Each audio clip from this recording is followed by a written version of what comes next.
Hello student, इस video के अंदर हम क्लास 12 का जो चैप्टर नंबर 11 है 3 डायमेंशनल ज्योमेट्री, उसका एक्सरसाइज 11.3 यहाँ पर हम स्टार्ट करेंगे। आपने आगे के वीडियोस को नहीं देखे तो एक बार ज़रूर देख ले। एक्सीलेंट एजुकेशन यूट्यूब चैनल से भी आप सारे वीडियो देख सकते हो।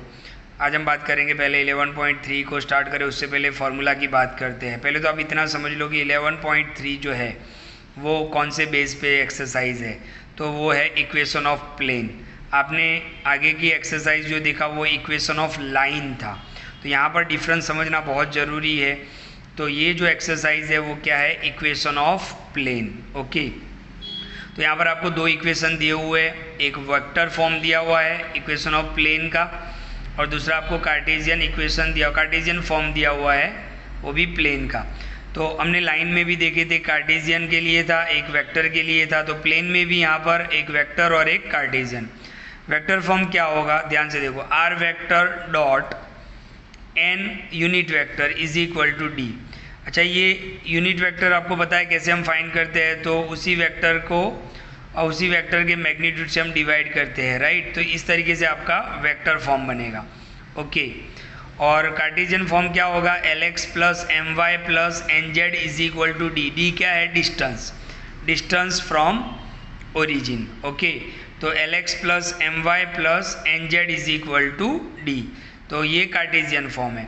अब यहाँ पर एक चीज़ वापस मैं क्लियर कर देता हूँ, डायरेक्शन रेशियोज क्या है और डायरेक्शन कोसाइन क्या है। मान लो कि आपको एक आर वेक्टर दिया हुआ है 2i plus 3j plus 4k, तो इसमें आप जो 2, 3 और जो 4 देख रहे हो ये डायरेक्शन रेशियोज है, मतलब एक्स वाई और जेड की वैल्यू, या तो हम ए बी सी भी बोल सकते हैं, ए बी सी की वैल्यू, तो ये डायरेक्शन रेशियोज है।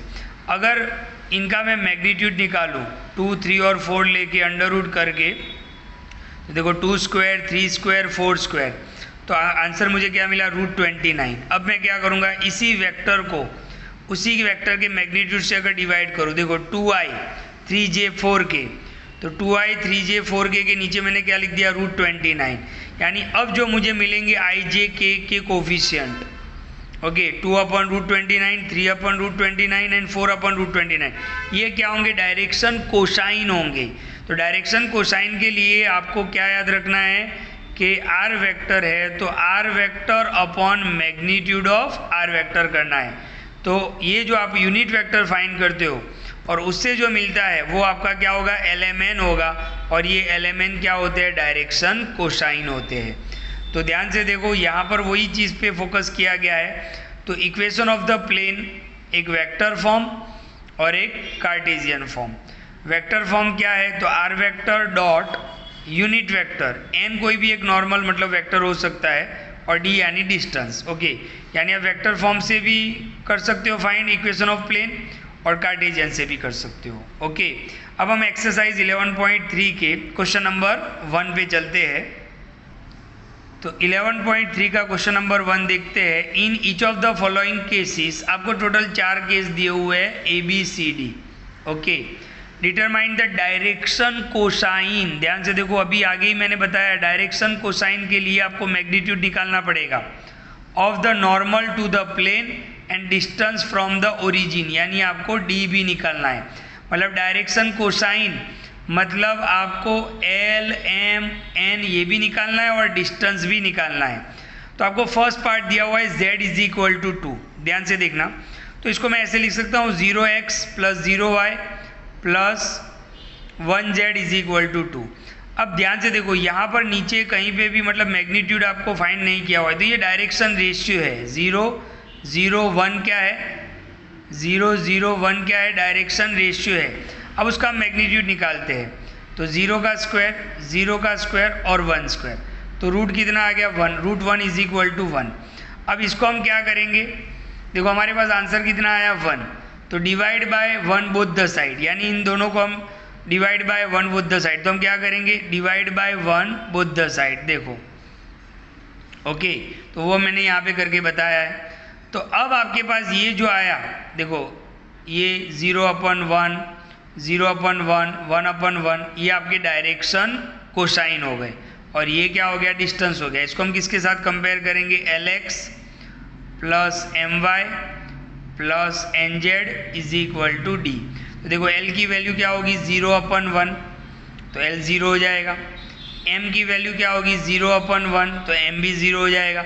एन की वैल्यू क्या होगी 1/1, तो एन इज इक्वल टू 1, और डिस्टेंस कितना हो जाएगा 2। ओके, तो डिस्टेंस 2/1 यानी डिस्टेंस कितना हो जाएगा 2 हो जाएगा। यानी आपको ये जो फॉर्म दिया हुआ है वो डायरेक्शन रेशियोज दिया हुआ है, इसलिए हम मैग्नीट्यूड निकालते हैं और डायरेक्शन कोसाइन में कन्वर्ट करते हैं। फिर जितना भी मैग्नीट्यूड आता है उसको हम क्या करेंगे divide by both the side, और फिर आपके पास ये फॉर्म आएगा Lx plus M Y plus N Z is equal to D. ये कार्टेशियन फॉर्म है, इससे आप L, M, N और D निकाल सकते हो। अभी भी यहाँ पर थोड़ा क्लियर नहीं हुआ है तो यहाँ पर देख लो आप, B part x plus Y plus Z is equal to 1 दिया हुआ है। ओके, बट हमें इसका पहले तो मैग्नीट्यूड चेक करना पड़ेगा। तो देखो आप 1 1 1 ये डायरेक्शन रेशियो है, इसका हम मैग्नीट्यूड निकाल लेते हैं। तो 1 स्क्वायर 1 स्क्वायर 1 स्क्वायर, तो आंसर कितना आया √3। तो divide by √3 both the side. तो देखो ये इसके नीचे भी हम √3 लिखेंगे, इसके नीचे भी √3 लिखेंगे, इसके नीचे भी √3 और इसके नीचे भी √3, जो मैंने यहाँ पे लिख दिया है। ओके, अब यहाँ पर कोफिशिएंट 1 है देखो। ओके, तो 1/√3x, 1/√3y, 1/√3z एंड 1/√3। इसको हम कंपेयर किसके साथ करेंगे, कार्टेशियन फॉर्म है हमारे पास Lx plus M Y plus N Z. तो देखो x छोड़ दो आप, तो L का वैल्यू क्या हो जाएगा 1/√3, M का वैल्यू क्या हो जाएगा 1/√3, N का वैल्यू क्या हो जाएगा 1/√3, और डिस्टेंस कितना हो जाएगा 1/√3। तो ये L, M, N क्या है डायरेक्शन कोसाइन है, और D क्या है डिस्टेंस है। ओके, तो ये सेकेंड पार्ट है। अभी भी क्लियर नहीं हुआ है तो आप थर्ड पार्ट पे ध्यान रखो। थर्ड पार्ट आपको क्या दिया हुआ है 2x plus 3y minus Z is equal to 5। Okay, तो यहाँ से हम पहले डायरेक्शन रेशियो निकाल लेते हैं 2 3 -1। ओके, डायरेक्शन रेशियो क्या होंगे 2 3 -1। अब हम मैग्नीट्यूड निकाल लेते हैं, तो 2 का स्क्वायर 3 का स्क्वायर -1 का स्क्वायर, आंसर कितना आया √14। Divide by √14 both the side. तो देखो इसके नीचे भी √14, इसके नीचे भी √14, इसके नीचे भी √14 और इसके नीचे भी √14। ओके, अब इसको हम किसके साथ कंपेयर करेंगे Lx plus M Y plus N Z is equal to D. तो x, y और z छोड़ दो, तो L की वैल्यू क्या होगी 2/√14, M की वैल्यू 3/√14 और N की वैल्यू -1/√14, और D आपका कितना हो जाएगा 5/√14। तो आपको डायरेक्शन कोसाइन भी मिल गया और डिस्टेंस भी मिल गया। ओके, नंबर 4 पे चलेंगे। बहुत ही आसान क्वेश्चन है। 5y plus 8 is equal to 0, +8 उस तरफ -8। देखो डिस्टेंस कभी नेगेटिव नहीं होता है, इसलिए हमने दोनों तरफ माइनस से मल्टीप्लाई कर दिया, मतलब -1 से मल्टीप्लाई। तो यहाँ पे माइनस लग जाएगा, यहाँ पे माइनस, माइनस माइनस क्या हो जाएगा प्लस। अच्छा, इसको मैं कैसे लिख सकता हूँ 0x - 5y plus 0z is equal to 8। अब इसके मैं डायरेक्शन रेशियो निकाल लेता हूँ, तो कौन कौन से होंगे 0 0 -5 0। ओके, तो मैग्नीट्यूड निकाल लेंगे, तो 0 का स्क्वायर -5 का स्क्वायर 0 का स्क्वायर, 0 का स्क्वायर तो 0 -5 का स्क्वायर 25 और ये 5। अब हम क्या करेंगे divide bye 5 both the side, जो मैग्नीट्यूड आया है उसे आप डिवाइड कर लो। तो 0x/5 -5y/5 0z/5 8/5। तो अब आप इसको किसके साथ कंपेयर करोगे Lx plus M Y plus N Z is equal to D. तो डिस्टेंस आपका क्या हो गया 8/5, n क्या हो जाएगा 0/5 तो 0, m क्या हो जाएगा -5/5 तो -1, और l क्या हो जाएगा 0/5 यानी 0। अच्छा, यहाँ पर हमने माइनस से मल्टीप्लाई क्यों किया, क्योंकि ये नेगेटिव नहीं होना चाहिए, क्योंकि यहाँ से डिस्टेंस मिलेगा, इसलिए हमने इसको पॉजिटिव बना दिया है। तो ये है 11.3 का क्वेश्चन नंबर 1। फॉर्मूला भी समझ लें और वीडियो भी ध्यान से देखें। Thank you.